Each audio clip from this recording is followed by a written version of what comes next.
A black belt's arrogance met military precision when Kiana Moore walked into Whitmore's Jiu-Jitsu. Dismissed as an outsider, mocked for her gender and race, she accepted their challenge with silent confidence.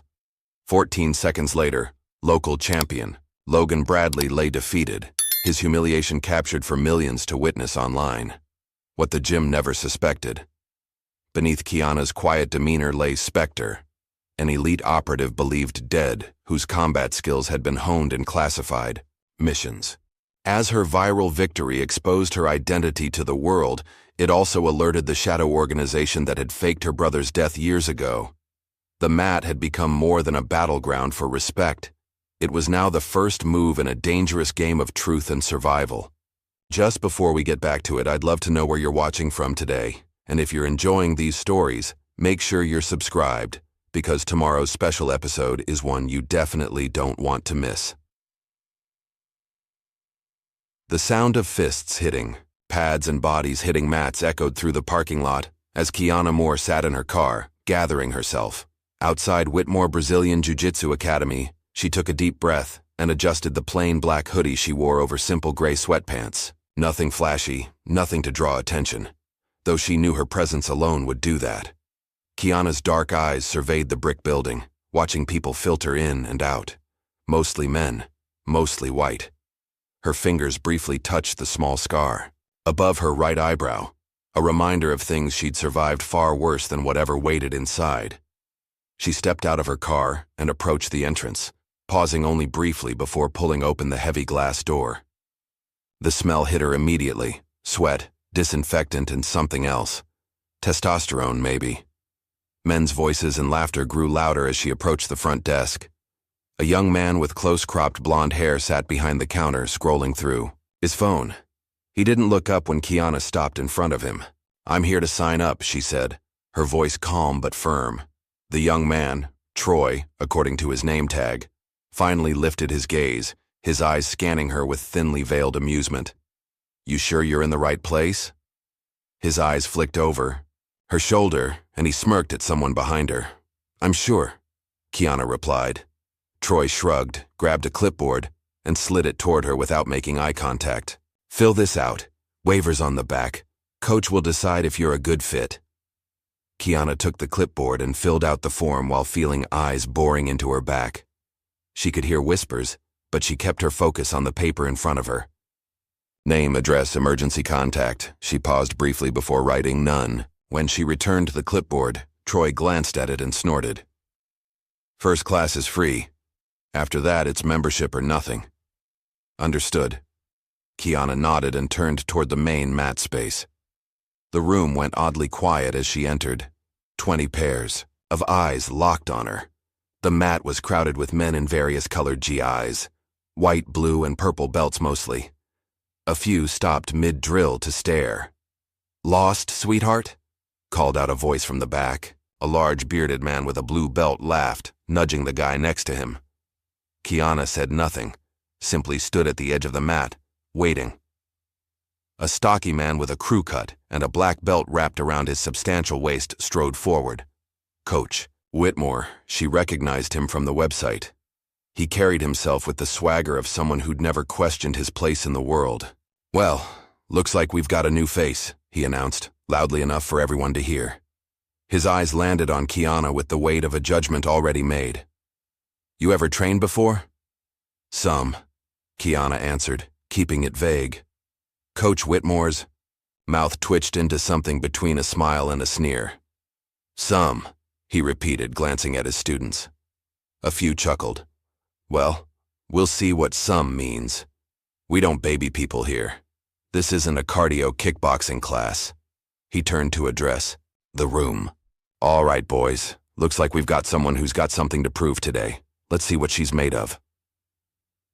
The warm-up began without instruction. Kiana watched as everyone started performing a sequence of movements. Forward rolls, backward, rolls shrimping across the mat. She followed along, mimicking what she saw. Her movements were precise, controlled, perhaps too controlled for someone claiming only some experience, but no one seemed to notice. Or if they did, they didn't care. "Partner up," Coach Whitmore barked. Everyone scrambled to grab a training partner. No one approached Kiana. She stood alone as pairs formed around her. Troy, coach called to the front desk guy who had now joined the class. Show our new friend the basics. Troy gave an exaggerated sigh and trudged over. Lucky me, he muttered. The first drill was simple. One person lying flat, the other passing their guard. Troy went first, kneeling between Kiana's legs with undisguised impatience. You put your hands here, he said, roughly positioning her arms. And keep your legs like this. Not that it matters. I'm going to pass anyway. He drove forward with unnecessary force, his elbow digging into her thigh as he attempted to establish side control. Kiana grimaced but adjusted, making it just difficult enough for him without revealing too much. When they switched positions, she moved with fluid efficiency, nothing flashy, just clean technique. As she moved to pass his guard, using textbook pressure, Troy's face registered a flash of surprise before hardening into determination. He began using more strength, twisting and bucking to disrupt her balance. Kiana remained composed, eventually passing to side control with such smooth precision that a few nearby pairs paused to watch. Beginner's luck, Troy grunted as they reset. The class continued with increasing intensity, burpees, bear crawls, sprawls. When they finally moved to a drilling phase, Kiana executed a shrimping movement with such technical perfection that even Coach Whitmore paused momentarily before continuing his rounds. Halfway through class, the door swung open and a tall, muscular man strode in. Unlike the others, he wore no GI, just board shorts and a rash guard that clung to his sculpted torso. The room's energy shifted instantly. Backs straightened, voices lowered. Logan, several guys called out in greeting. Logan Bradley, Kiana. Had seen his name and face plastered all over the gym's website and social media. Local champion. The gym's pride. He high-fived his way across the room before his eyes landed on Kiana. He did a double take, then made a show of looking around, her as if searching for someone else. Yo, coach, he called out, a grin spreading across his face. You let her join, or is this take your daughter to work day? Laughter rippled through the room. Coach Whitmore smirked. New blood. Says she's trained some. That right? Logan's eyes narrowed as he sized her up. Well, don't go easy on her then.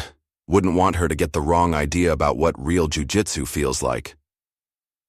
The remainder of the class was brutal. Every drill seemed designed to test endurance rather than technique.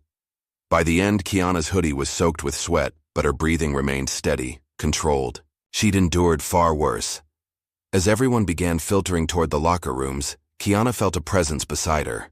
A skinny young man with kind eyes and a white belt handed her a small ice pack. For your shoulder, he said quietly. Troy's a jerk. He went way too hard. He glanced nervously over his shoulder before continuing. I'm Cody, by the way. Kiana. You did good today, Cody added, barely above a whisper. They don't say that to anyone who looks different around here. Kiana raised an eyebrow. Different? Cody swallowed hard. You know, not a bro. His eyes darted toward a whiteboard on the wall that listed names in order of some internal ranking system. Not a single female name appeared in the top 20. They make jokes about it. It's pretty messed up. I see, Kiana said simply. You coming back? Cody asked.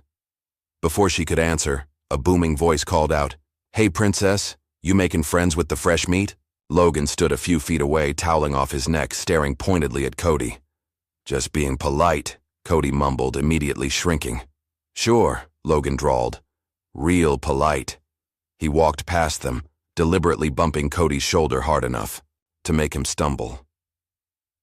After showering and changing, Kiana heard snippets of conversation from the men's locker room as she passed by. Bet she doesn't last a week. Just another Instagram chick trying to say she trains. Have you seen her ass, though? She kept walking, her face betraying nothing.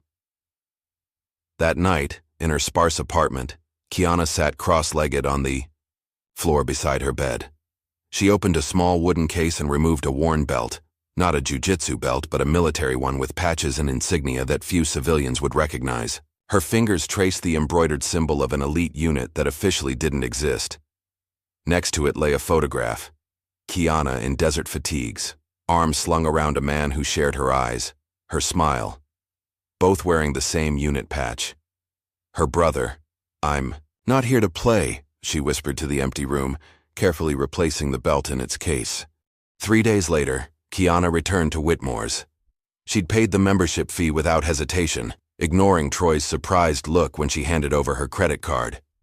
She arrived early, wrapping her hands methodically with black tape, focusing on her breathing as other students filed in. Coach Whitmore entered with Logan trailing behind him like a favored son. Whitmore's eyes narrowed when he spotted Kiana.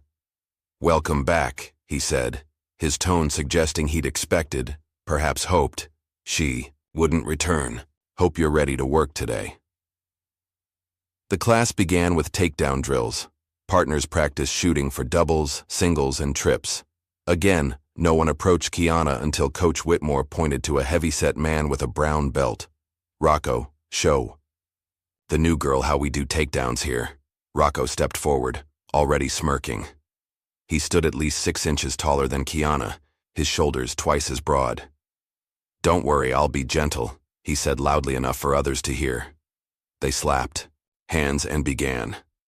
Rocco immediately drove forward with a double-leg takedown that was more football tackle than technique. Kiana hit the mat hard but recovered quickly, resuming her stance without complaint. The next attempt, she sprawled perfectly, not spectacularly, not dominantly, but with just enough technical precision to make Rocco work harder. His expression darkened. When it was Kiana's turn to shoot, she performed a textbook single leg that momentarily caught Rocco off balance. He recovered by using pure strength, lifting her and dumping her roughly to the mat. "That's not the technique," she said. Quietly. "It worked, didn't it?" Rocco retorted. The class transitioned to groundwork. Coach Whitmore demonstrated an armbar from guard, then set everyone to drilling. "Remember," he called out, "control is key. Tap your partner before there's pressure. We're not trying to snap arms here." His eyes drifted pointedly to Kiana as, he added, "most of us anyway." Paired with Rocco again, Kiana found herself immediately on the defensive. He established top position and moved quickly to isolate her arm. The technique was correct, but the application was aggressive. He cranked the armbar with sudden force, grinning as he did so. Pain shot through Kiana's elbow, but she didn't tap.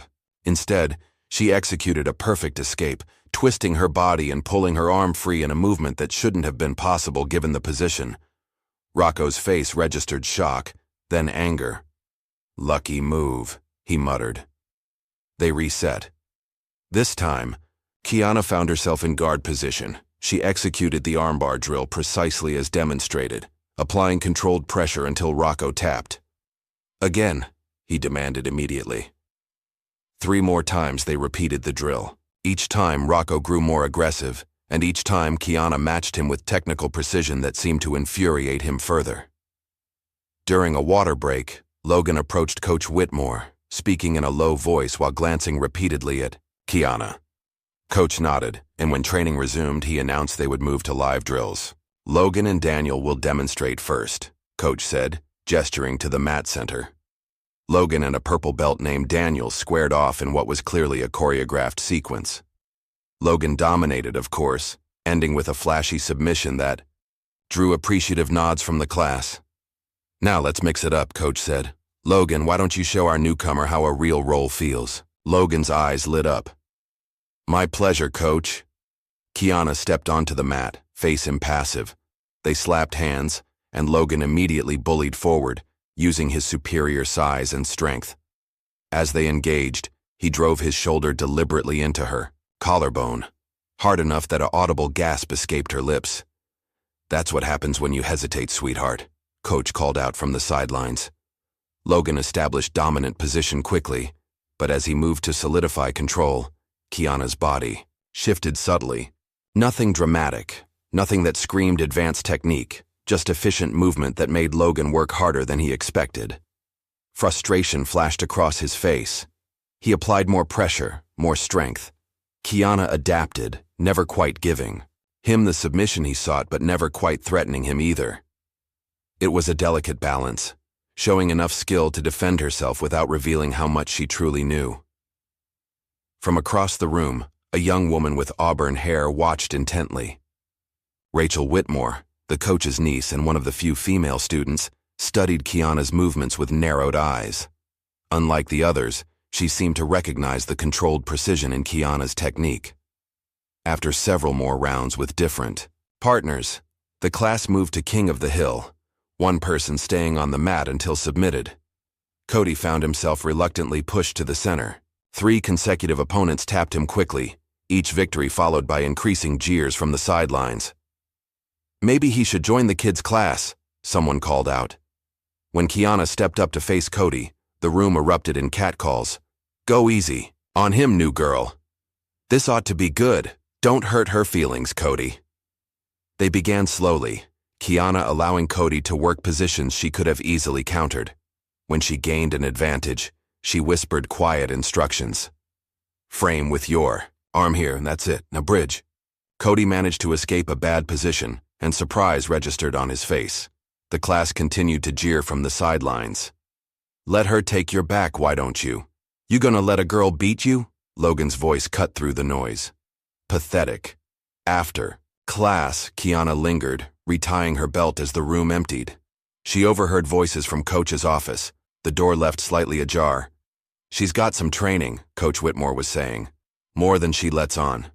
"So what?" Logan's voice replied. "Let her have her little moment.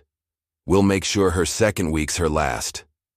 Kiana quietly slipped her phone from her pocket, activated the recording function, and held it close to the gap in the door. "She's not the right fit here," Coach continued. "This gym has a certain culture, a reputation." "I'll handle it," Logan assured him. "By next Friday, she'll be gone." Kiana stopped the recording and pocketed her phone just as the door began to open. She moved quickly toward the water fountain, her back to the office as Logan and Coach emerged. In the women's locker room, a converted storage closet with a single shower, Kiana found herself alone until the door opened and Rachel entered. They acknowledged each other with brief nods. As Kiana packed her bag, Rachel approached cautiously. "You've trained before," she said. "It wasn't a question," Kiana shrugged. "Some." Rachel studied her for a moment, then reached into her bag and pulled out a folded piece of paper. She slid it across the bench to Kiana. "Open mat times," she explained. "When most of these guys aren't around. Mornings mostly. It's easier." Kiana looked at the paper, then at Rachel. "Why are you helping me?" Rachel's eyes hardened. "I'm not the only one who sees what happens here." She zipped up her bag with finality. "Just be careful. They don't like being shown up." That night, Kiana dreamed of gunfire and desert heat, her brother shouting her name as they ran for cover, the rhythmic thump of helicopter blades, a blinding flash. She woke gasping, sheets soaked with sweat. On instinct, her hand reached for a weapon that wasn't there. The digital clock read 3:17 a.m. Sleep wouldn't return tonight. Instead, she rolled out of bed and began moving through familiar forms, shadow drilling submissions, escapes, transitions. Her body remembered what her mind tried to forget. For Kiana, Jiu-Jitsu wasn't just a sport. It was therapy, control in chaos, peace in violence. The next morning, she arrived during one of the times on Rachel's list. The gym was nearly empty, just a few dedicated students drilling quietly. No Logan, no Coach Whitmore, just serious training without the theater. Kiana began her own warm-up routine, moving with more freedom now that fewer eyes watched. Her technique flowed naturally, the precise foot positioning, the expert weight distribution, the economy of movement that spoke of years of training. During a positional drill, she used a rare sweep, a technique not commonly seen outside high-level competition. Her partner, a quiet blue belt, looked startled as he found himself suddenly on his back. "Where did you learn that?" he asked, genuine curiosity in his voice. "Around," Kiana replied, helping him up. The next day, Cody caught up with her in the parking lot after class. "I should warn you," he said, glancing nervously over his shoulder. "People who've embarrassed Logan in the past, they don't last here. What happens to them?" Kiana asked. Different things. One guy had his car keyed. Another got accused of inappropriate touching during a roll. Total lie, but it stuck. Most just get bullied until they leave. Cody kicked at a stone on the pavement. It's messed up, but that's how it works here. Why do you stay? Kiana asked. Cody shrugged. No other gym for 30 miles, and... He hesitated. I need this. I get bullied everywhere else too. Kiana nodded in understanding. Thanks for the warning. That evening, Kiana sat in her car outside. The gym long after everyone had left. The windows had fogged slightly as rain began to fall. She watched the darkened building, weighing her options. She could find another gym. There were others, further away but without the toxic culture. She could report the behavior, though she knew how such complaints typically ended, especially coming from someone like her. Or she could stay. Fight. Not just for herself. Kiana got out of her car and walked through the rain to the gym door. Using the key card she'd been issued, she let herself into the empty building. The motion sensor lights flickered on as she entered, illuminating the mat where she'd been disrespected, underestimated, and marked as unwelcome. She stood in the center, water dripping from her jacket, her resolve hardening. You don't get to scare me off, she said aloud to the empty room. I've seen real war. The next week brought a different energy to Whitmore Brazilian Jiu-Jitsu Academy. Kiana could feel it as soon as she walked through the door. The sideways glances, the hushed conversations that stopped when she drew near. Something was brewing. She adjusted her GI, plain white, no patches, and stepped onto the mat for the evening class. Coach Whitmore stood at the center with his arms crossed, a smirk playing at the corners of his mouth. Logan flanked him like a guard dog, constantly looking toward the door as if waiting for someone. When his eyes locked on Kiana, a predatory smile spread across his face. Gather around, Coach Whitmore called out, his voice carrying the weight of authority that brooked no argument. The class formed a semicircle in front of him.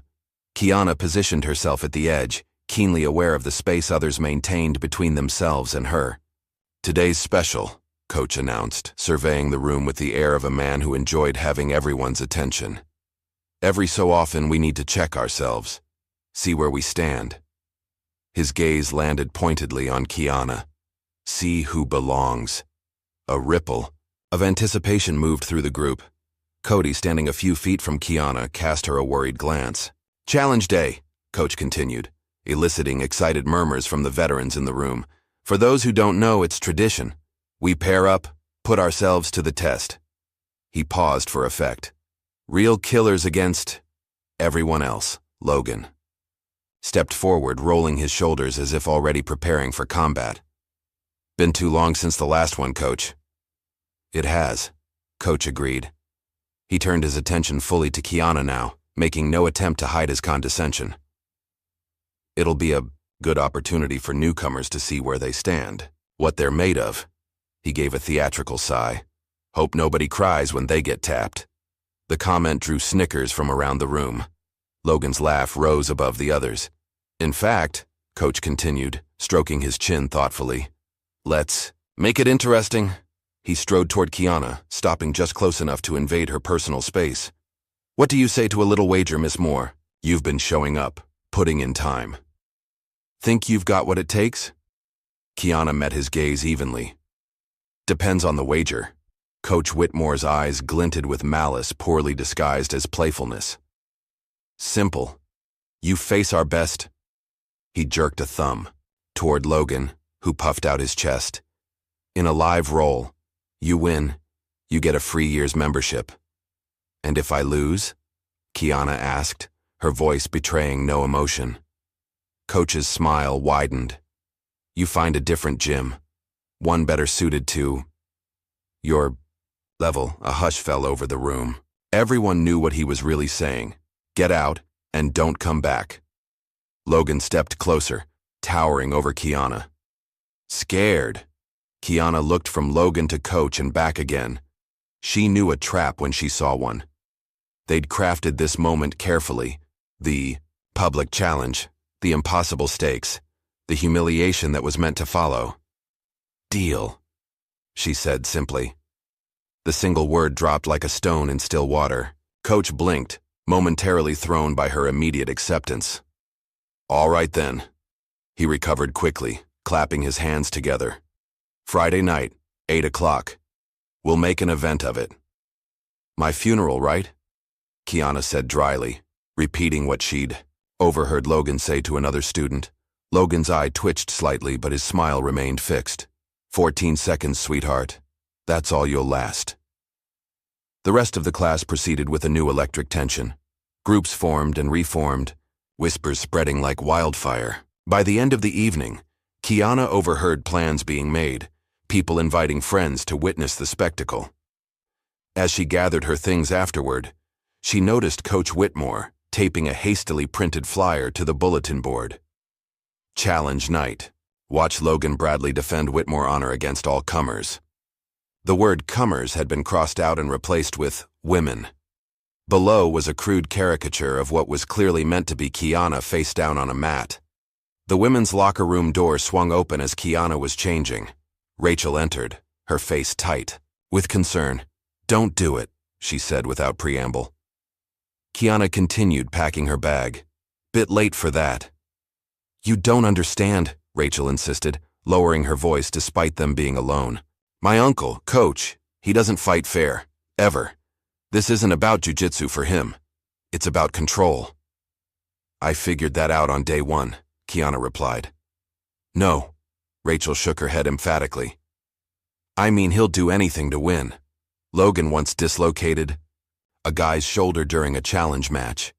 Another time, someone's water bottle got accidentally mixed with something that made him too sick to compete properly." She stepped closer. "I've been surrounded by men like my uncle my whole life.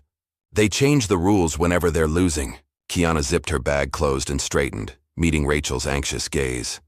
"I've been surrounded by men like him before," she said quietly.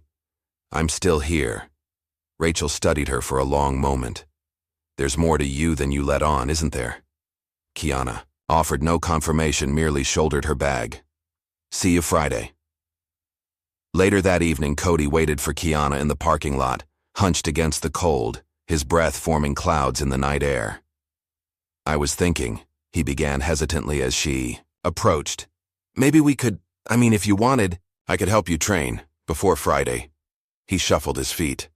"I know I'm just a white belt, but I've seen Logan roll hundreds of times.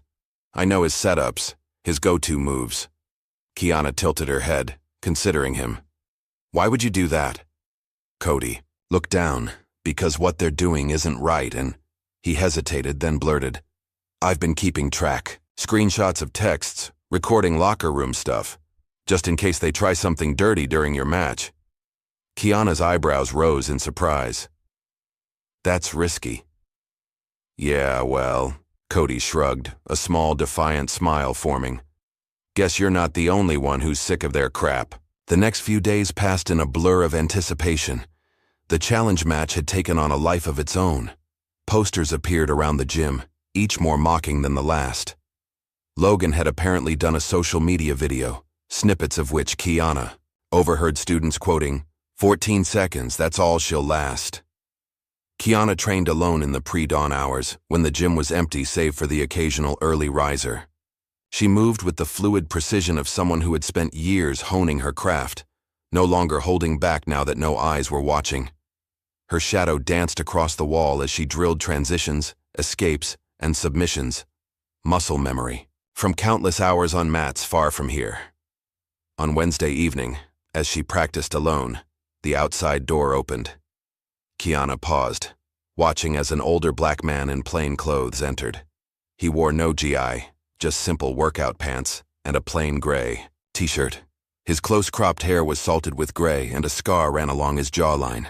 Their eyes met, and something passed between them, a recognition that went beyond words. He nodded once, then left without ever stepping onto the mat. The night before the match, Kiana's apartment was still and quiet. She sat cross-legged on the floor, a single candle burning before her. The wooden case that held her brother's belt lay open beside a framed photograph, the two of them in desert camo, arms around each other's shoulders, both much younger and worlds away from this place and time. "Tomorrow you'll see me again, wherever you are," she whispered, touching the edge of the frame gently. Then she closed her eyes and began to control her breathing, a meditation technique taught to her by instructors whose names were classified and whose methods were reserved for those who operated in shadows. Friday arrived with an air of spectacle. By 7:30, the gym was packed beyond capacity. People stood shoulder to shoulder around the mat area, which had been cleared to create a competition space. Someone had brought a cheap spotlight that now illuminated the center of the room. Phones were out, ready to record. Coach Whitmore strutted about like a ringmaster, shaking hands and accepting backslaps from friends and students. He wore a black polo shirt with the gym's logo emblazoned across the chest, his black belt prominently displayed around his waist, despite not planning to roll. "Where is she?" someone asked loudly as 8 o'clock approached. "Think she chickened." "Out? $50 says she doesn't show," another called. The door opened and Logan entered to cheers and applause. He wore a custom rash guard with Queenslayer printed across the back, his expression one of absolute confidence as he fist-bumped his way through the crowd. "Let's get this over with," he announced, rolling his neck. "I've got a party to get to, and the only submission I'm interested in is from the blonde waiting for me there." Fresh laughter rippled through the room. Coach Whitmore clapped Logan on the shoulder, prideful as a father. At precisely 8 o'clock, the door opened again. The crowd parted as Kiana walked in, alone and unhurried. She wore a simple black rash guard and gray shorts, her hair pulled back tightly. Her expression revealed nothing as she made her way to the edge of the mat and began her warm-up stretches.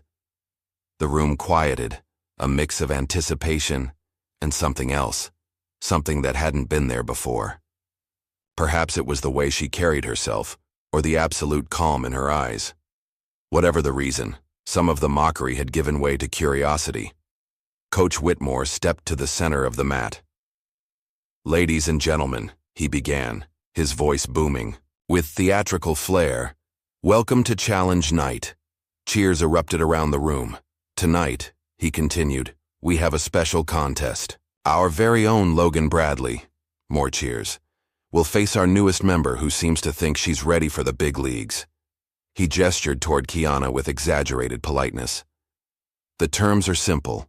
1 round, no time limit, submission only." His smile turned predatory. "Winner takes all, loser walks away. For good." Logan paced at his edge of the mat, bouncing on the balls of his feet like a boxer ready to charge across the ring. Kiana stood perfectly still, her breathing steady, eyes focused on a point in the middle distance. "All right, let's get this show on the road," Coach called. "Competitors to the center." The mat squeaked under their feet as Logan and Kiana approached the center. The crowd pressed closer, phones raised to capture the moment. Coach Whitmore stood between them, one hand on Logan's shoulder in a clear display of favoritism. "I want a clean match," he said, his eyes contradicting his words as they settled on Kiana. "Tap early, tap often. There's no shame in admitting when you're outmatched." Logan smirked. Kiana remained expressionless. "Shake hands," Coach instructed. Logan extended his hand with an arrogant flourish. Kiana clasped it briefly, her grip firm but controlled. "Try not to cry when I break something," Logan whispered, leaning in close. Kiana said nothing. "Begin." Coach stepped back, and the match was on. Logan circled aggressively, feinting forward with jabbing hand movements designed to intimidate. Kiana pivoted calmly, maintaining perfect distance. The crowd began to jeer. "Stop dancing and take her down already." Logan lunged forward for a double-leg takedown, his technique aggressive but sloppy with overconfidence. Kiana sprawled precisely, stopping his momentum. Before he could adjust, she had slipped to his side, one arm threading under his neck while the other controlled his wrist. The transition was so smooth it seemed choreographed, like water flowing downhill, finding the path of least resistance. In one fluid motion, Kiana locked in a triangle choke, her legs wrapped around Logan's neck and arm, cutting off blood flow to his brain. The crowd went silent. Logan struggled briefly, his face registering shock before darkening as the blood choke took effect. He tapped frantically against her leg. Kiana released immediately. The entire exchange had taken 14 seconds. The silence in the room was absolute. Coach Whitmore's mouth hung open. Logan sat up, gasping and disoriented, his face a mask of confusion and fury. "Rematch," he demanded as soon as he could speak. "That was a fluke." Coach Whitmore recovered quickly. "Yes, a restart." She caught. "You by surprise, that's all." Kiana shrugged. "Fine." The crowd, which had been stunned to silence, now buzzed with excitement. Phones were aimed with renewed interest. Logan slapped away a water bottle offered by a teammate, rage making his movements, jerky and uncoordinated. He returned to the center of the mat, his earlier swagger replaced by deadly seriousness. "Ready?" Coach asked. Logan nodded curtly. "Begin." This time, Logan was cautious, respecting the threat. He circled more carefully, looking for an opening. Kiana moved with him, her footwork precise. When Logan finally committed to an attack, a single-leg takedown, Kiana sprawled again, but this time used his momentum to pull him into guard. Logan pressed forward, trying to use his weight advantage to establish control. His face was inches from hers, teeth gritted with effort. To the untrained eye, he seemed to be winning through sheer force. That illusion lasted only moments. Kiana shifted her hips, creating an angle that compromised Logan's balance. In a sequence, too fast for most observers to follow, she established mount position, trapping one of his arms between their bodies. The armbar that followed was textbook perfect, her legs pinning his shoulders while her hips extended, hyperextending his elbow. Logan tapped instantly, the pain too intense to endure even for pride's sake. 11 seconds. The room exploded, some in shock, others in disbelief, a few in genuine appreciation of what they'd just witnessed. Cody, standing near the back, was already typing furiously on his phone, a victorious grin spreading across his face. Logan scrambled to his feet, face contorted with humiliation and rage. "She cheated!" he shouted. But even as the words left, his mouth, the absurdity of the claim was evident. There had been no cheating, just skill so superior, it appeared supernatural to those who'd underestimated her. "That's impossible," Coach Whitmore muttered, his complexion ashen. "No one taps. Logan, no one." Kiana stood calmly in the center of the mat, her breathing barely elevated. She looked at Coach Whitmore, then at Logan, then at the crowd of stunned faces. 3 years membership, she stated simply. That was the deal. People began talking, all at once. Phones were held aloft, replaying the footage in slow motion. A few students, those who had experienced the gym's toxic culture firsthand, exchanged glances of quiet vindication. Cody pushed his way through the crowd, phone in hand. "I got it all," he said breathlessly to Kiana. Both submissions, clear as day. Logan, still seething, shoved past a group of onlookers and stormed toward the locker room. Coach Whitmore followed, his authority visibly crumbling as whispers spread through the crowd. "Who is she? Did you see how fast that triangle was?" "That wasn't beginner's luck." Rachel made her way to Kiana's side, her expression a mix of awe and concern. I don't even know what that was," she said. "But you need to be careful. Logan doesn't lose, and he especially doesn't lose like that. He's going to make this personal." As if on cue, a crash echoed from the men's locker room, the sound of metal hitting concrete, followed by cursing. Coach Whitmore's voice rose above, the din trying to calm Logan down. But the damage was done. The gym's golden boy was having a very public meltdown. "I was set up," Logan's voice carried clearly. "Nobody told me she was trained. This whole thing was rigged." Kiana began gathering her things, immune to the stares and questions now directed her way. This wasn't her first time being underestimated, and it certainly wouldn't be the last. She had made her point. Outside, the cool night air was a relief after the stuffy, tension-filled gym. Kiana walked to her car, aware of footsteps behind her. She turned to find Cody following, still clutching his phone with the evidence of her victory. "That was amazing," he said, his voice hardly above a whisper. "The way you he never stood a chance, did he?" "No," Kiana admitted. "He didn't." "Are you going to upload the video?" Cody asked. Kiana considered for a moment. Your video. Your choice. Cody nodded slowly, understanding the weight of the decision. People should see this, he said finally. Not just because of Logan, but there are other gyms like this. Other people being pushed out. Later that night, as Kiana sat cross-legged on her apartment floor, her phone buzzed with a notification. Cody had uploaded the video. By midnight, it had over 5,000 views. By dawn, 20,000. Comments flooded in. Who is this woman? Logan. Bradley just got humbled. Or seconds against a black belt? Is this real?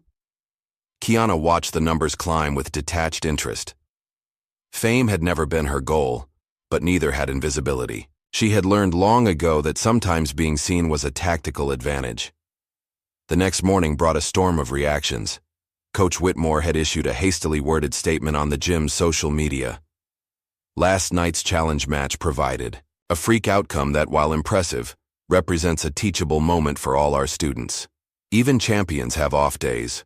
We look forward to a rematch that better represents our gym's standards of excellence. The statement rang hollow, especially when paired with the growing number of shares Cody's video was accumulating. Several commenters pointed out that the off-day excuse fell flat when the supposed champion was tapped twice in under 15 seconds total.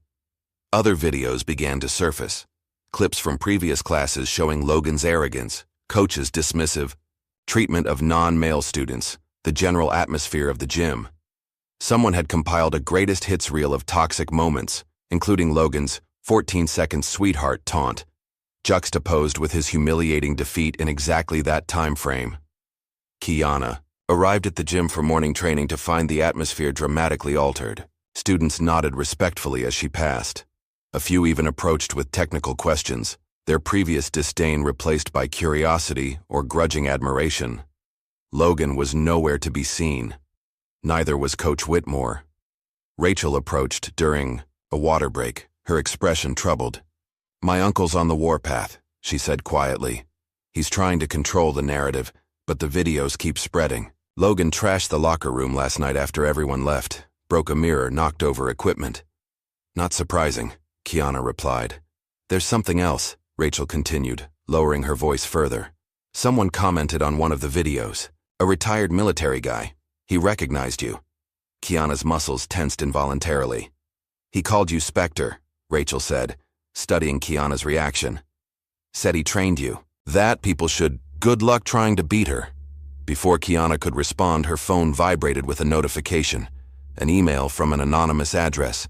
The subject line read simply, "Spectre." Excusing herself, Kiana stepped outside to read it, in privacy. The message contained no text, just an image attachment. She opened it with growing unease. It was a surveillance photo, grainy but unmistakable, of her brother. He was dressed in civilian clothes, walking through what appeared to be a market somewhere in the Middle East. The timestamp in the corner read, 07/19/2018, 6 months after he had been declared killed in action. Kiana stared at the image, her heart pounding in her ears. The world around her seemed to fade as implications cascaded through her mind. If this was real, if her brother was alive when they told her he wasn't, then everything she thought she knew about that day, about his death, about her subsequent discharge, it was all built on lies. She looked up at the gym, at the people, flowing in and out, oblivious to the earthquake that had just shifted her reality. The Jiu-Jitsu challenge, Logan's humiliation, Coach Whitmore's toxic empire, all of it suddenly seemed trivial compared to what this photo represented. Her phone buzzed again, another notification from Cody's video, now at 100,000 views and climbing. She was going viral at the exact moment her past was resurfacing. The timing couldn't be coincidence. Someone had found her, someone who knew who she was, what she had done, and most importantly, what had been kept from her. Kiana slipped her phone into her pocket, her mind already shifting into the tactical awareness that had kept her alive in war zones. The game had changed. This wasn't just about standing up to bullies anymore. This was about unearthing buried truths, and clearly, someone wanted her to start digging. By Monday morning, Kiana's world had shifted on multiple fronts. The video of her match against Logan had exploded online, surpassing 500,000 views. What had started as a local gym conflict had morphed into something much larger, a viral moment that spoke to anyone who'd ever been underestimated or pushed aside. Online forums dedicated to martial arts were dissecting her technique frame by frame. Some questioned her background, pointing out that her level of skill didn't develop overnight. Others connected dots that Kiana had carefully tried to keep separate. "That's Spectre," wrote one commenter who claimed to be a retired Marine.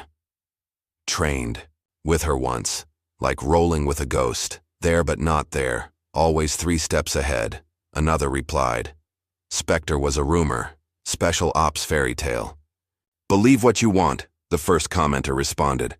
"But I saw an instructional video from a classified hand-to-hand combat program. Woman moved exactly like her. Same precision, same efficiency. If that's really Spectre in this gym video, that loudmouth never stood a chance." The thread continued, accumulating hundreds of replies as people debated the existence of a shadowy female operative, codenamed Spectre, who had reportedly trained special forces in close-quarters combat techniques.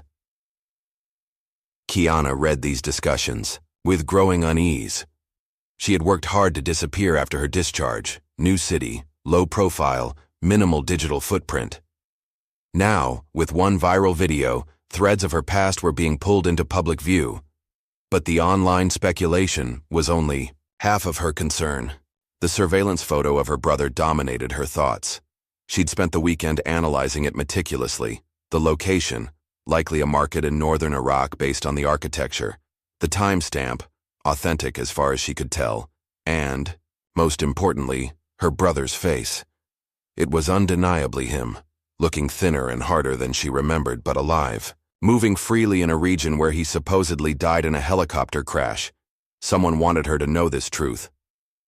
The question was, why now? The gym was oddly quiet when she arrived for morning training. A few students nodded respectfully as she entered. The atmosphere had changed, the previous mockery replaced by a wary curiosity. She noticed new faces too, people who had likely seen the video and wanted to witness Spectre in person. Coach Whitmore was conspicuously absent. According to the schedule posted at the front desk, all his classes were being covered by assistant instructors for the week. The official explanation was a family emergency, but the timing was too convenient to be coincidence. As Kiana wrapped her hands for training, Rachel appeared beside her, eyes darting nervously around the room before she spoke. "My uncle's losing it," she said in a hushed tone. "He called an emergency meeting yesterday with his senior students. Closed doors, no phones allowed." "What happened?" Kiana asked, continuing her methodical hand-wrapping. "Full meltdown. He kept talking about regaining control of the narrative and loyalty to the team." Rachel shook her head in disgust. "Some of the brown belts are questioning him now, asking why he let things go so far with Logan, why he turned a blind eye to all the bullying." Kiana nodded but said nothing.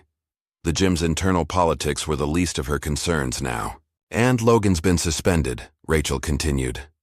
"Officially it's a mental health break, but it's damage control. He threatened Cody in the locker room after the video went viral, said he'd make him regret putting it online." This caught Kiana's attention. "Is Cody okay?" "For now. But Logan's unstable. He's convinced himself you two set him up, that it was all some elaborate plan to humiliate him." Rachel sighed. "He keeps saying you ruined everything." After Rachel left to teach her morning class, Kiana's phone buzzed with notifications. Local news outlets wanted interviews. Podcast hosts extended invitations. 2 women's self-defense organizations asked if she would consider speaking at upcoming events. She declined them all with brief, polite messages. Fame had never been her goal. "You're turning down some good opportunities," Cody observed when she met him for coffee later that day. His face still carried the glow of vindication, his phone continuously lighting up with alerts from the video. "I'm not here to be famous," Kiana replied simply.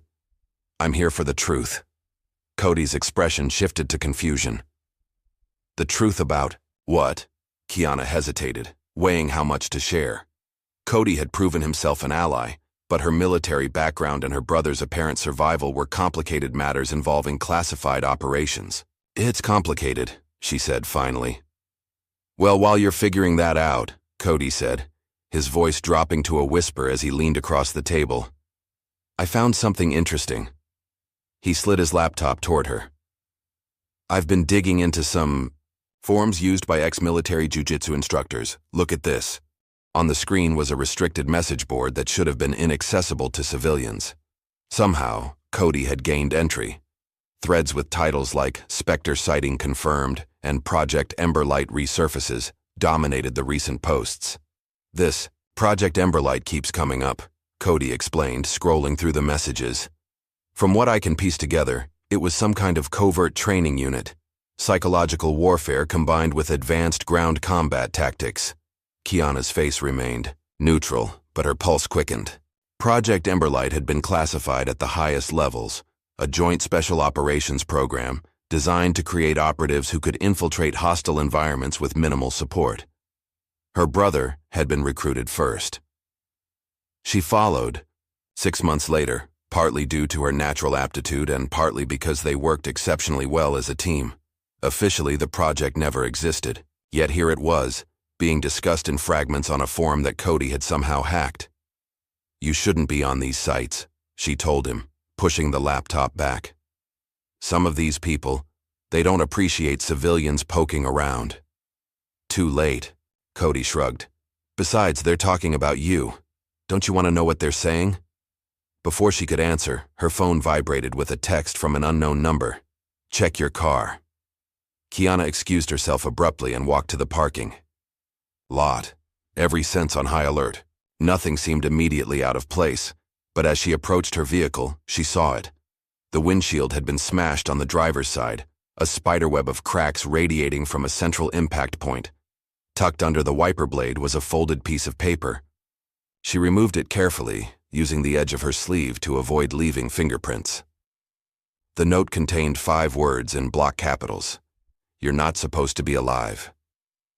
Kiana scanned the parking lot for cameras or witnesses, her mind running through possibilities. This wasn't Logan's style, too subtle, too menacing. This was professional intimidation. Someone connected to her past, wanted her scared, off balance. That night, sleep eluded her. Each time she closed her eyes, fragmented memories surfaced.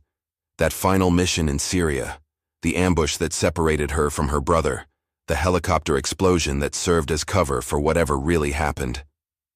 In her dreamlike state, details emerged that she had suppressed for years. The choppy radio transmission, her brother's voice strained but determined. "Get out now." "That's an order, Kiana." Her refusal to leave him behind. The second explosion that knocked her unconscious. Waking up 3 days later in a field hospital in Turkey, being told her brother didn't make it. The body was never recovered. Too dangerous to retrieve, was the official line. She had accepted the narrative because the alternative was too painful to consider, that she had abandoned him, that he might have survived if she'd done something differently. But now, with the surveillance photo as evidence, a new possibility emerged. What if the entire scenario had been manufactured? What if her brother's death had been falsified for reasons unknown? Morning found Kiana driving to a nondescript house in the suburbs, 40 miles from the city. The home of retired intelligence officer James Griggs, a man who had once been her handler within Project Emberlight. Griggs answered the door on the 3rd knock. Time had weathered him, adding lines to his face and gray to his temples, but his eyes remained the same, sharp, assessing, revealing nothing. "Took you long enough," he said by way of greeting, stepping aside to let her in. His living room was spartanly furnished, a couch, a recliner, a coffee table stacked with books on military history. No photos on the walls, no personal touches. The home of a man who never fully left the shadows. "You've stirred up quite a hornet's nest," Griggs remarked, pouring coffee into plain mugs. 14 seconds. Impressive, but not exactly keeping. A low profile. "I didn't come about the video," Kiana said. No. Griggs handed her a mug. You came about your brother. Kiana removed her phone and showed him the surveillance photo. Griggs studied it without surprise, as if he'd been expecting. This exact development. Is it real? She demanded. Griggs sighed heavily, setting his coffee down. Yes. The simple confirmation hit Kiana like a physical blow. She had suspected, hoped, feared, but hearing it confirmed made it real in a way that shook her to her core. How long have you known? I had suspicions from the beginning, Griggs admitted. The retrieval operation was shut down too quickly, the paperwork processed too efficiently. When your name showed up in an unauthorized resurrection database 18 months later, I was certain. Unauthorized resurrection? Kiana repeated. Intelligence term for operatives brought back into service after being officially declared dead or discharged, Griggs explained. Your brother's name was flagged in a system I still have access to. Someone reactivated him for off-books work. Why? Kiana's voice wavered for the first time. Why fake his death? Why lie to me? Griggs studied her face. Leverage, he said. Simply. You were the more valuable asset, better instincts, better adaptability. But you were also more independent, harder to control. Your brother was your weak point. My guess? They separated you, faked his death, then used him as insurance to keep him compliant for whatever they needed him for. Who's they? That's the real question, isn't it? Griggs leaned forward. Project Emberlight officially disbanded after your brother's death. But operatives like you two don't just get discarded.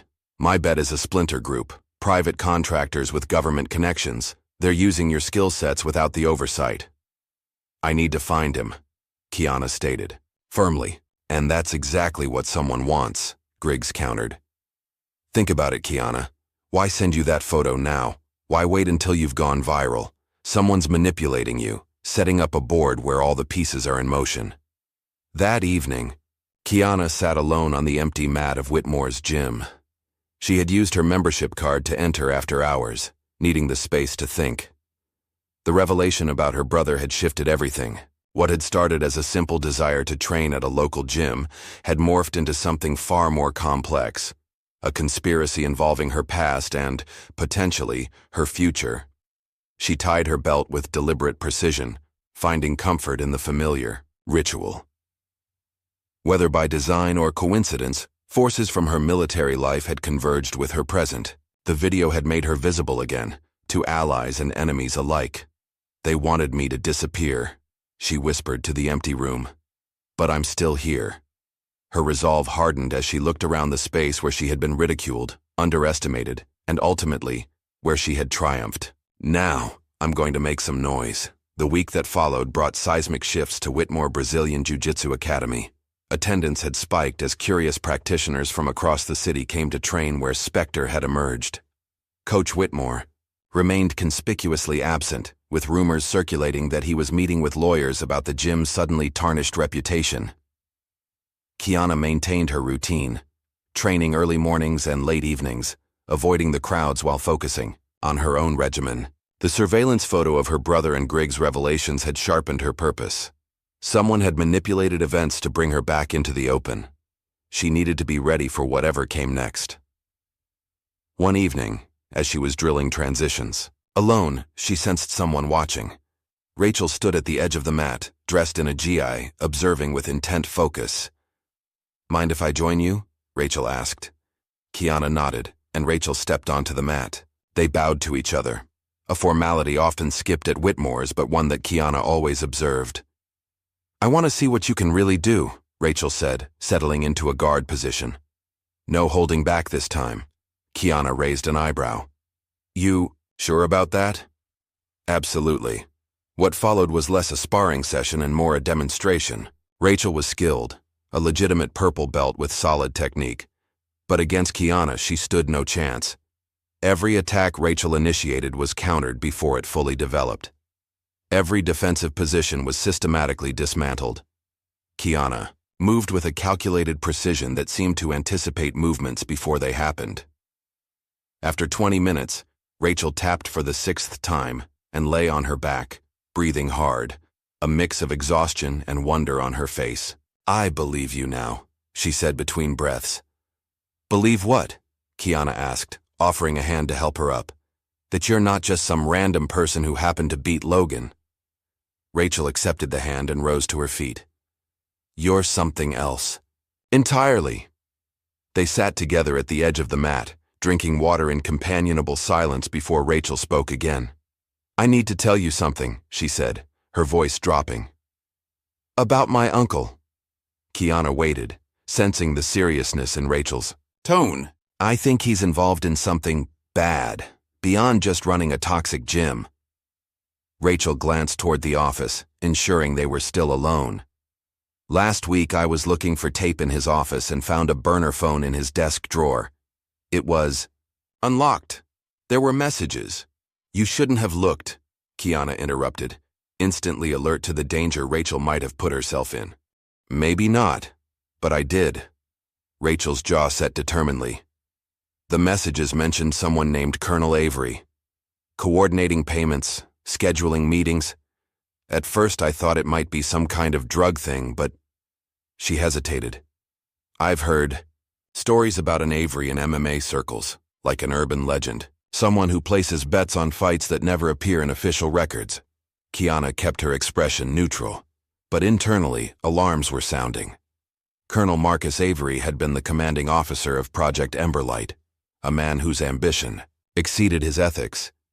If he was in contact with Coach Whitmore, it couldn't be coincidence. "Be careful, Rachel," Kiana warned. "If what you're suggesting is true, these aren't people you want noticing you." "Too late," Rachel replied grimly. "I've been noticing things for months. The random cash deposits to the gym account. The private sessions my uncle holds after hours with people who never train during regular classes." She took a deep breath. "I think this place is a front for something else. And I think Logan knows about it. It's why my uncle protected him for so long, no matter how toxic he got." The revelation aligned with pieces Kiana had been assembling. Coach Whitmore's gym, strategically located with good security and irregular hours, would make an ideal meeting point for operatives needing cover. The toxic culture he fostered ensured high turnover of legitimate students, making it harder for anyone to notice patterns over time. "What are you going to do about it?" Kiana asked. Rachel's answer surprised her. "I was hoping you'd tell me, because I get the feeling you know more about this Colonel Avery than you're letting on." Over the next few days, Kiana observed a transformation in the gym's dynamics. With Coach Whitmore still absent and Logan suspended, the oppressive atmosphere had lifted. Students who had previously kept their heads down began speaking up, sharing techniques, helping each other improve. A natural rebalancing was occurring. During this time, Kiana began working more closely with Cody. She saw in him not just an ally but potential, a quick mind, good instincts, and a genuine desire to improve. Under her guidance, his jiu-jitsu progressed rapidly, but she taught him more than just techniques. She shared breathing exercises that helped maintain calm under pressure, awareness drills that sharpened his perception, and mindset principles that built mental resilience. "How did you learn all this?" Cody asked one day after a particularly intense session that had left him exhausted but exhilarated. "Experience," Kiana answered simply. "Military experience," Cody pressed, unwilling to let it go. "Special forces, right? That's what everyone's saying online." Kiana neither confirmed nor denied, but her silence was answer enough. "I knew it," Cody grinned. "That's why you came to Whitmore's, isn't it? You knew something was going on here." "I came to train," Kiana corrected him. "Everything else developed." As the week progressed, Coach Whitmore attempted to regain control of his narrative. He released a promotional video across social media platforms, standing in his black belt at the center of the mat, face serious but confident. "As many of you have seen, one of our newer members recently displayed exceptional skill during a training session," he began, carefully avoiding mention of the challenge match or Logan's humiliation. "At Whitmore Brazilian Jiu-Jitsu Academy, we pride ourselves on recognizing and nurturing talent. Kiana Moore's abilities are a testament to the quality of our training environment, where even experienced practitioners can refine their skills. The video continued with Coach claiming partial credit for Kiana's development, suggesting he had seen her potential from the beginning and had been privately coaching her toward success. The online community wasn't buying it. Comments flooded, in questioning the timeline, pointing out inconsistencies with earlier videos, and directly challenging Coach's version of events. Some posted screenshots from earlier social media posts where he had made disparaging remarks about women in combat. Sports.Coach's attempt at damage control was failing spectacularly. The following day, Cody released his counter-move, a fully edited version of the challenge match video, this time including audio clips from before and after the main event. Coach Whitmore's voice rang clearly through computer speakers across the country. Let's see if people like her can hang with the real killers. Hope she doesn't cry when Logan puts her in her place. She needs to learn humility. No woman walks into my gym and disrespects what we've built here.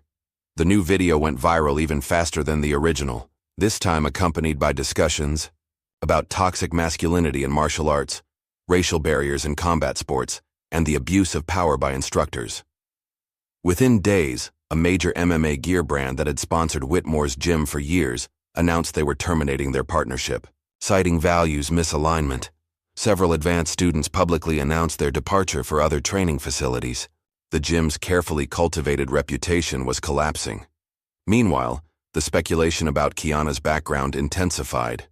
A former SEAL appeared in a YouTube documentary titled Who is Spectre, where he discussed a classified hand-to-hand combat program that had supposedly recruited one of the youngest black women ever to serve in special operations. While he never named Kiana directly, the implication was clear. Spectre was real, he stated to the camera. I saw her dismantle guys twice her size using techniques that looked simple, but were impossible to counter. It was like fighting someone who could read your mind 3 moves ahead. The world now knew, or thought they knew, who Kiana Moore really was. For someone who had spent years living under the radar, the exposure should have been uncomfortable. Instead, Kiana recognized it as an opportunity. If her emergence had been engineered to draw her back into some game controlled by Colonel Avery, she could use the visibility to force his hand. She just needed to figure out his endgame before he realized she was playing her own version. On Thursday morning, Kiana received another anonymous email.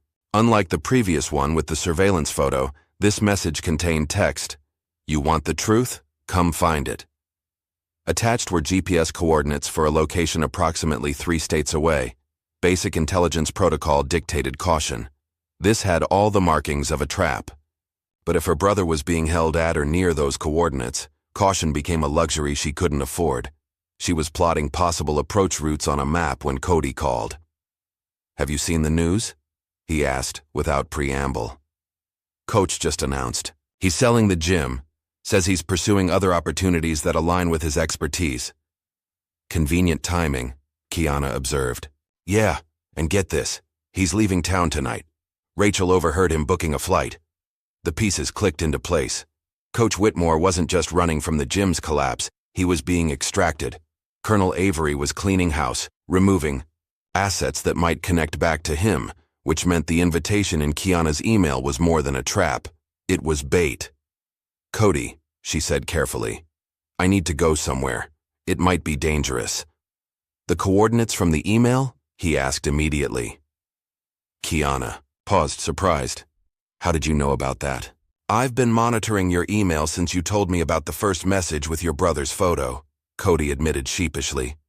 I set up alerts for anything coming from anonymous addresses. Under normal circumstances, such an invasion of privacy would have been unacceptable. But these weren't normal circumstances, and Cody's initiative, while presumptuous, demonstrated both his technical skills and his loyalty. Yes, the coordinates, Kiana confirmed. I'm leaving tonight. You can't. Go alone, Cody insisted. It's obviously a setup. Obviously, she agreed. But it's also my only lead. When she arrived at her apartment to pack, Rachel was waiting outside her door. Her expression was a mix of determination and fear. Cody called me, she explained. Said you're going after Colonel Avery. I'm coming with you. Absolutely not, Kiana replied, unlocking her door. Rachel followed her inside uninvited.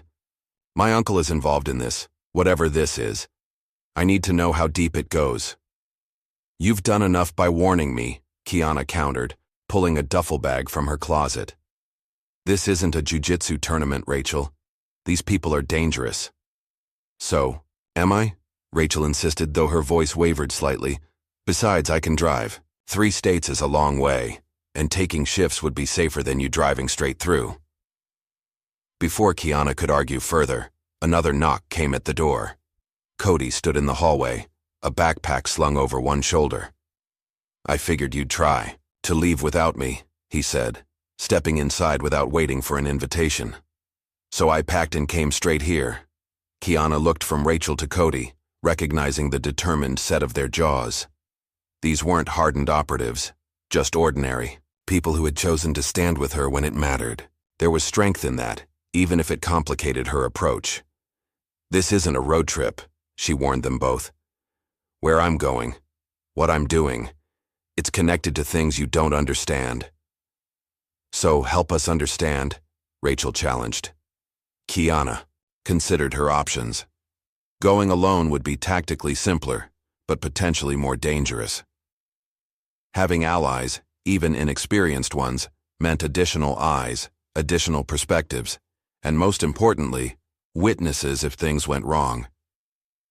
If you come, she said finally, you follow my instructions exactly. No questions, no hesitation. If I say run, you run. If I say hide, you hide. Her gaze intensified. Is that clear? Both nodded solemnly. One more thing, Kiana added. Whatever happens, whatever you see or hear, some of it can never leave the 3 of us. There are secrets involved that aren't mine alone to share. Again, they nodded their agreement. As dawn broke the next morning, Kiana, Rachel, and Cody left the city in Rachel's SUV.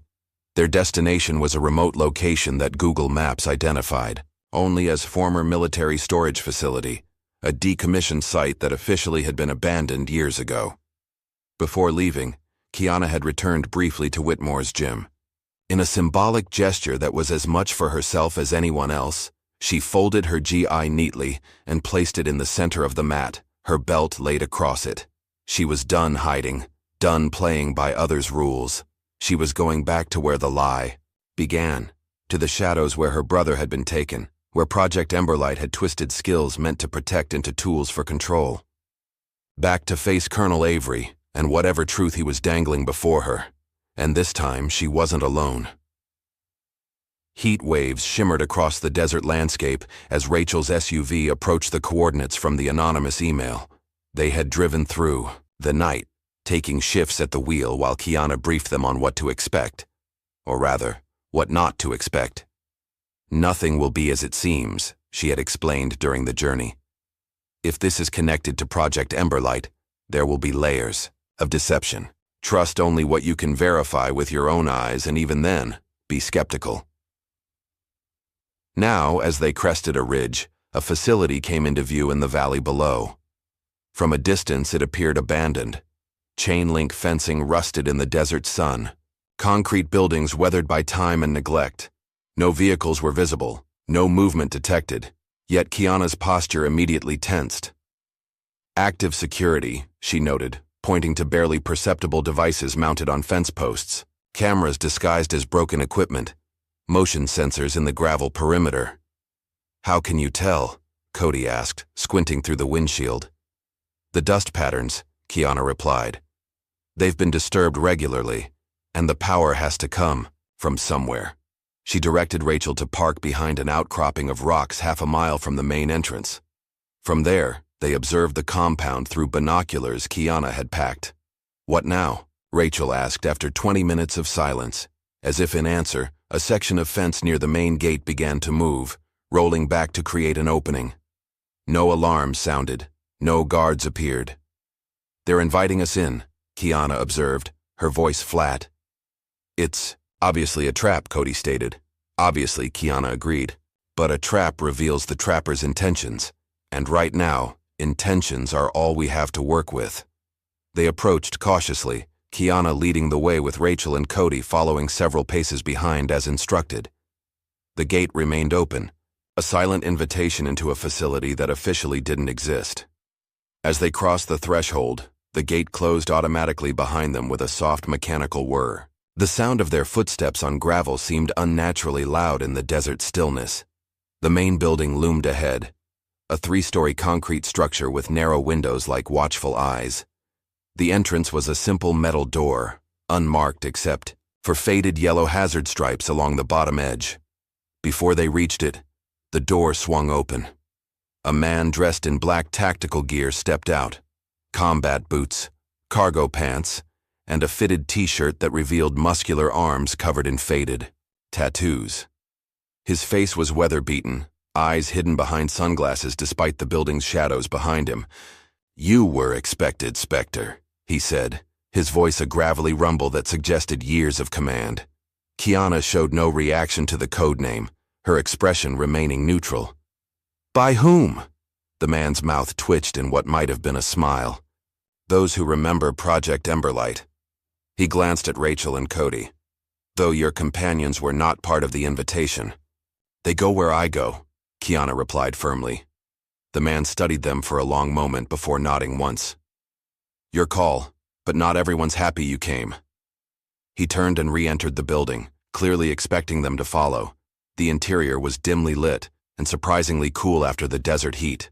Their footsteps echoed on concrete floors as the operative led them through a series of corridors.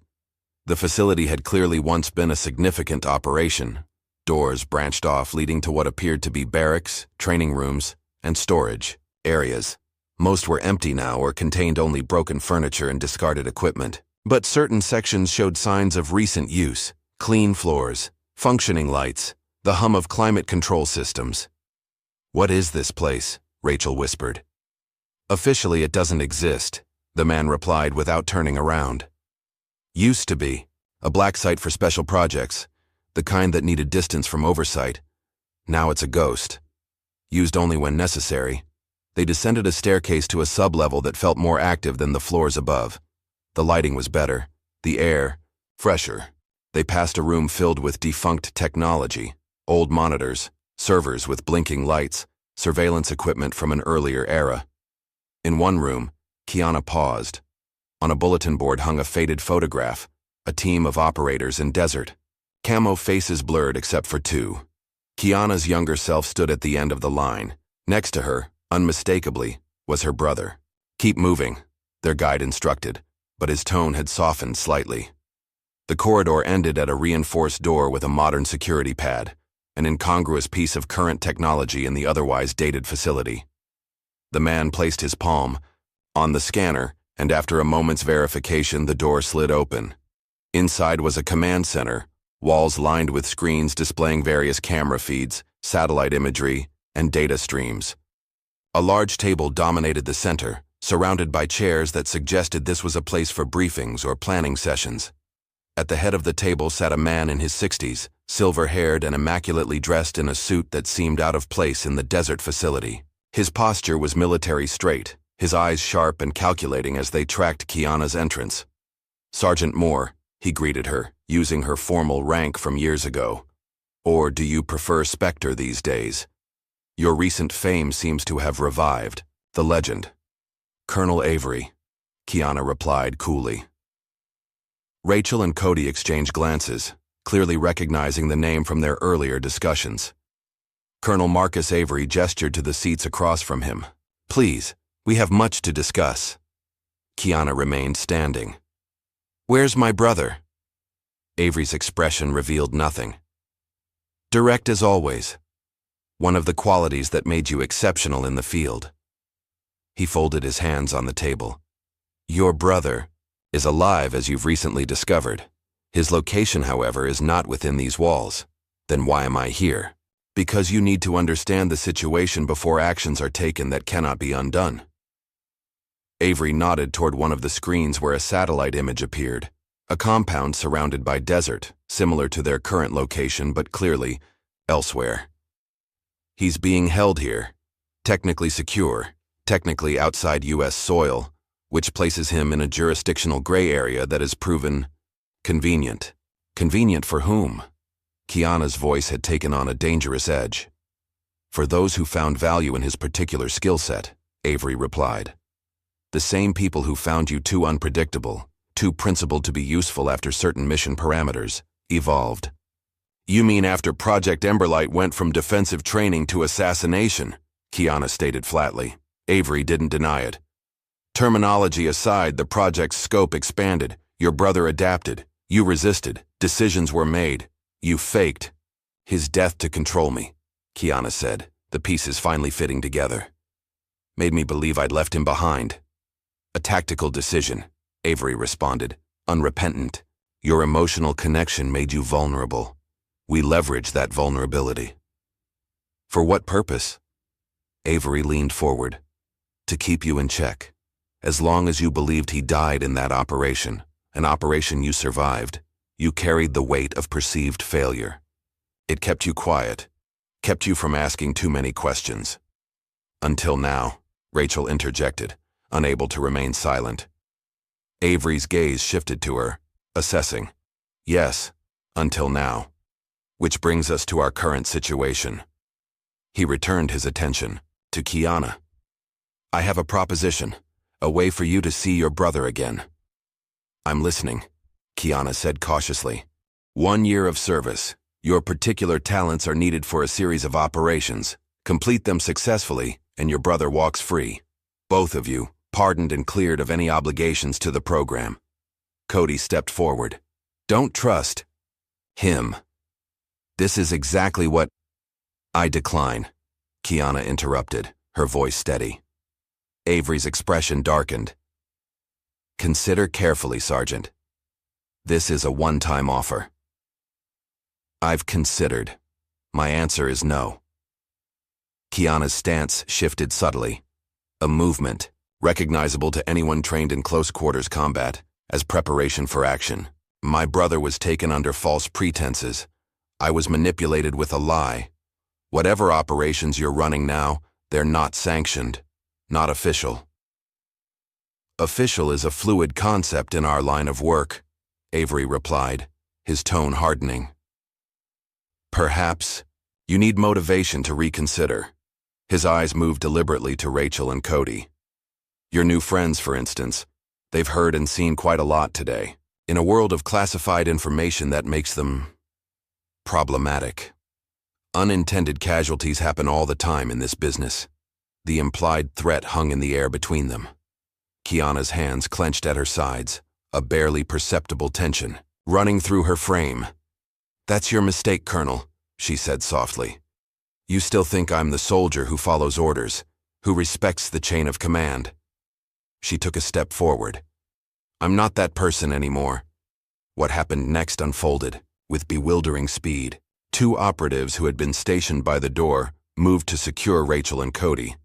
Simultaneously, Avery reached beneath the table, likely for a weapon or alarm. Kiana's reaction was immediate and devastating.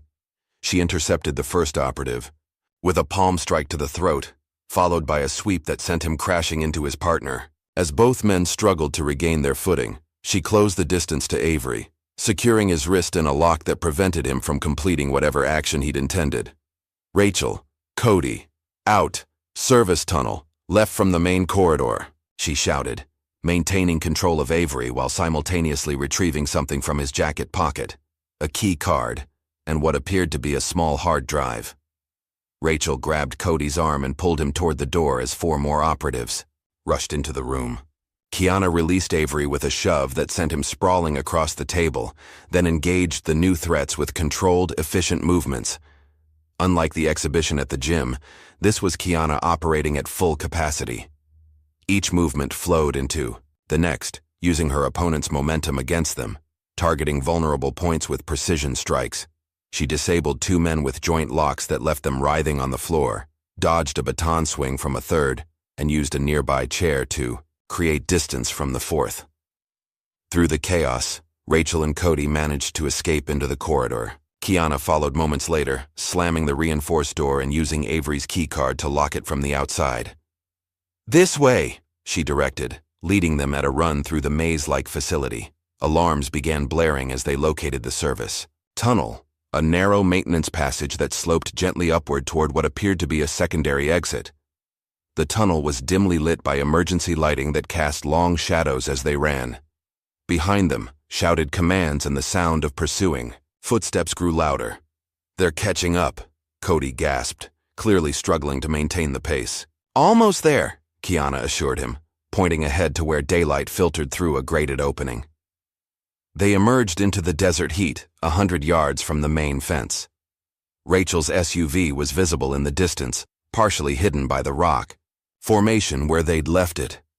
As they sprinted across the open ground, the sound of an engine roared to life behind them. A black armored vehicle burst through a concealed garage door in the facility's side, kicking up dust as it accelerated in pursuit. Through the tinted windshield, Colonel Avery's face was visible, his expression contorted with rage. "He's getting away," Rachel panted as they reached her vehicle. "Let him," Kiana replied, her eyes tracking the armored car as it bypassed them, heading instead for the main road. "He thinks he's won, but he's just shown us what matters to him." As they climbed into the SUV, Avery's vehicle disappeared over a ridge, but not before he'd rolled down his window enough to shout a final taunt. "You can't undo what you were trained to be. You are mine." Kiana's expression hardened as she held up the hard drive she'd taken from his pocket. "Not anymore." They were halfway back to the main road when Kiana suddenly instructed Rachel to stop the vehicle. She climbed out, removed something small from her pocket, and pressed several buttons in sequence. "What is that?" Cody asked as she returned to the car. "Insurance policy," Kiana replied. "Remote detonator, standard issue for certain operations." Behind them, a series of explosions rocked the facility. Flames erupted from multiple points, black smoke billowing into the desert sky. The compound that officially didn't exist was being systematically destroyed. "You just blew up a government facility?" Rachel asked, her voice a mix of awe and horror. "No," Kiana corrected her.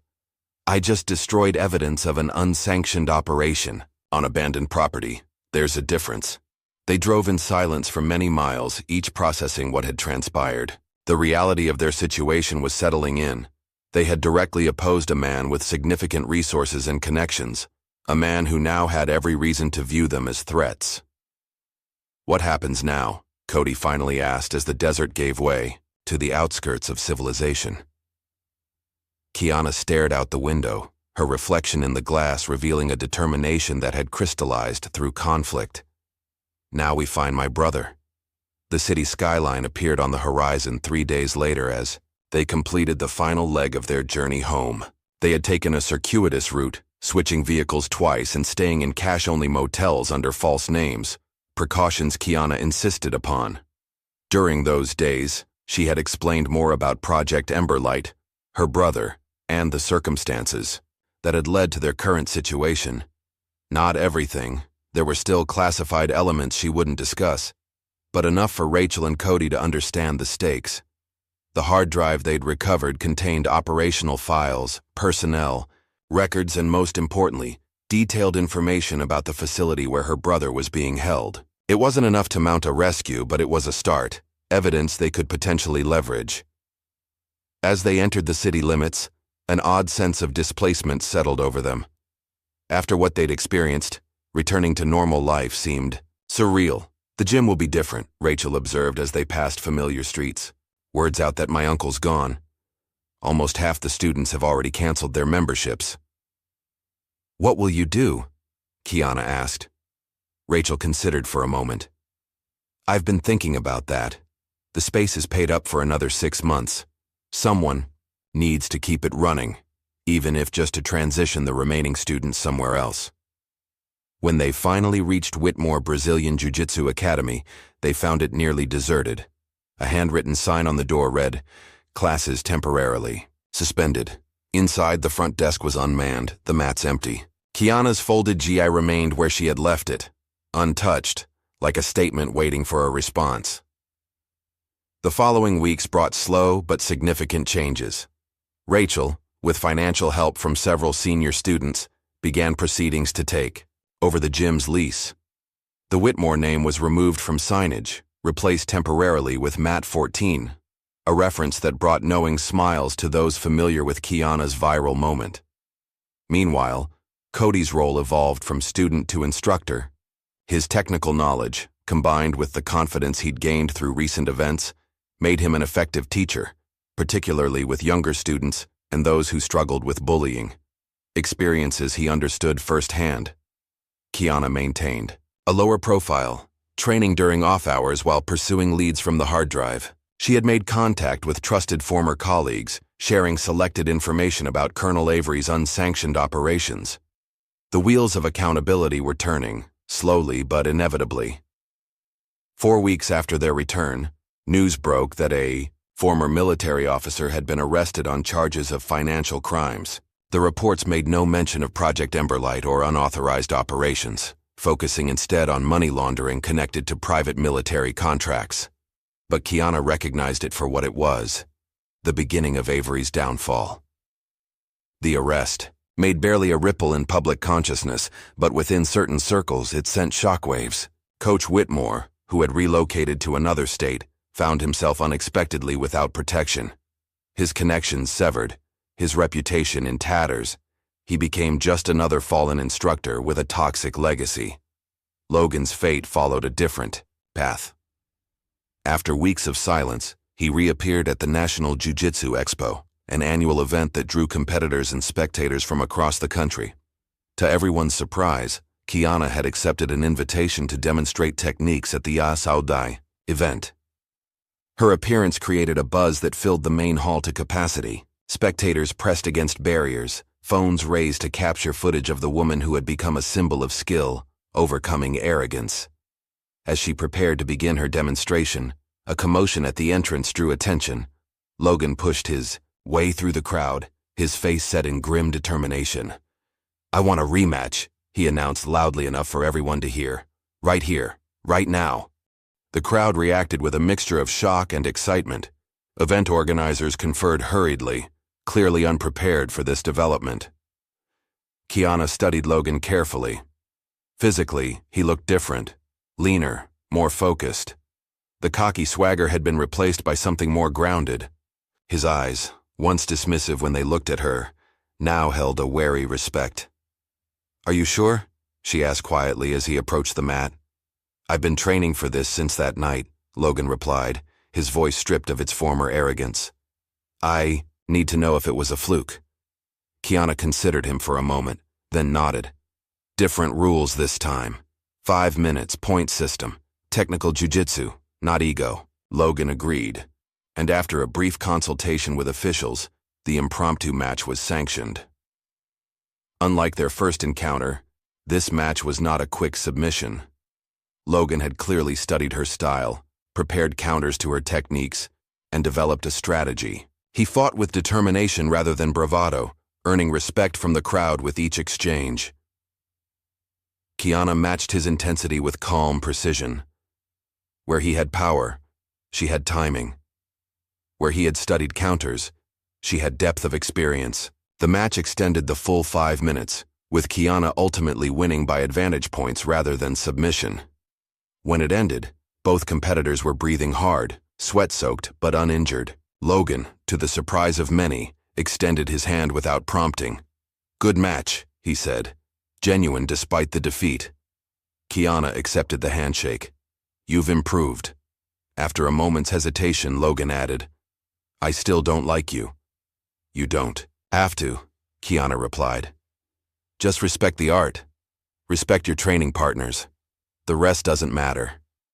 Following the match, event organizers invited Kiana to speak briefly. Standing at center mat with dozens of phones recording, she addressed not just those present but the wider community who would inevitably see the footage. "I came to train not to prove a point," she began. "But sometimes the mat reveals truths we need to face. About skill, about character." Her gaze swept across the room.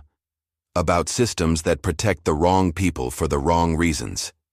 She spoke about the culture of exclusion she had encountered, not just at Whitmore's but throughout her journey in martial arts and beyond. About instructors who abused their positions, students who confused dominance with skill, and the silent majority who enabled both through inaction.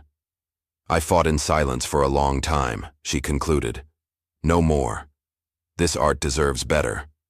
We all do." The speech was met with a standing ovation, not just from those who had followed her story, but from countless practitioners who had experienced similar challenges. In that moment, what had begun as a personal stand against disrespect had evolved into something larger, a call for genuine change within a community long overdue for reflection. In the weeks that followed, Rachel officially reopened the former Whitmore Academy under its new name, Mat 14 Brazilian Jiu-Jitsu. The space had been transformed, walls repainted, toxic messaging removed, and a new mission statement prominently displayed: skill, respect, community. The first day of classes drew a diverse group of students, many of whom cited Kiana's story as their inspiration for beginning their jiu-jitsu journey. Rachel led the instruction with a teaching style that emphasized technical understanding over blind compliance, a direct rejection of her uncle's approach. Cody's confidence had blossomed. He now taught the children's classes, focusing particularly on anti-bullying techniques and fostering resilience. The shy, intimidated white belt had transformed into a coach who understood precisely how to build up those who felt smaller than their challenges. One evening, as Kiana finished a training session with advanced students, the front desk attendant approached with an envelope. "Special delivery," he said. "Guy said to give it directly to you." Inside was a single photograph and a handwritten note. The photo showed her brother, alive and well, holding a newspaper dated that morning. The note contained a single line: "Now the real game begins." Kiana studied the image, recognizing the coded message contained within: specific finger positions, the angle of the newspaper, elements that would be meaningless to most, but that conveyed vital information to someone with their shared training. Her brother was communicating his location, and more importantly, that he had agency in whatever came next. Colonel Avery's arrest had disrupted the operation holding him, created an opportunity. The game had indeed begun, but not the one Avery had intended. This was a different contest entirely, one where Kiana and her brother would write the rules. The following morning, Kiana sat alone in a quiet meditation room at Mat 14. Sunlight streamed through high windows, illuminating the simple space. She wore her jai, no belt, just the white uniform that symbolized both beginning and essence. Her eyes closed, her breathing steady. She centered herself for what lay ahead. The path forward would not be easy, but for the first time in years, it was clear. Her brother was alive. Avery's operation was compromised. The web of manipulation that had entangled them both was unraveling. As she opened her eyes, the door slid open.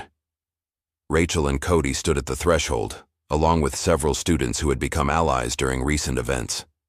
They lined up along the edge of the mat, a silent testament to the community that had formed through shared adversity.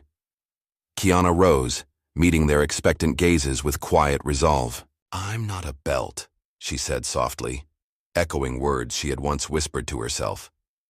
"I'm not a rank. I'm what they tried to bury." She stepped onto the mat as they formed a line behind her, ready to follow wherever this journey led next. The image held for a moment, Kiana at the front, surrounded not by the shadows of her past but by the light of hard-won connection. In that moment, she was neither Sergeant Moore nor Spectre. She was simply Kiana, unranked, unbroken, unbound by others' definitions.